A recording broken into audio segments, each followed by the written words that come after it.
તો જય માતાજી ને ગુડ મોર્નિંગ મિત્રો, આવી ગયા નવો ફાકા જીકી વાળો વિડીયો લઈને. સવારના પોરમાં નાઈ ધોઈને થઈ ગયા કમ્પ્લીટ ને ભાઈ આરામથી નીચે ઉતરતા, પછી ભાઈને કરાવી દીધી કસરત. મને કસરત કરાવી દઈને તો હાવ ફીણા આવી જાય. ભાઈને કસરત કરાવી નાસ્તો પાણી કરી નીકળી ગયા હોટલ બાજુ.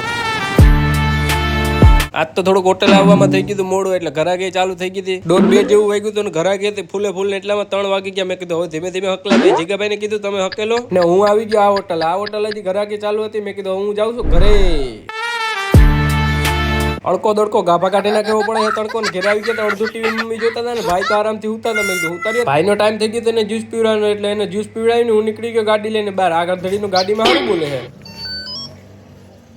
ભૂલમાં 4 વ્હીલ ની ચાવી 2 વ્હીલ માં અપાઈ ગઈ ને અમારે જવાનું હતું જૂતણ, એટલે અમે 4 વ્હીલ લઈને નીકળી ગયા. હું અમિત જીજુ બેન ને બધાય.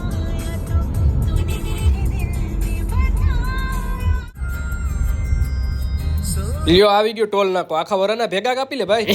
This is sunset point. થઈ ગયું તો અંધારું ને અમે નીકળી ગયા હતા વેરાવળ બાજુ. વેરાવળ બાજુ જતા હોય ને માનવ સેવા આશ્રમની મુલાકાત લીધા વગર જાય એવું તો બને. રસ્તામાંથી વેપર લઈને આવી ગયા હતા આશ્રમે દેવા.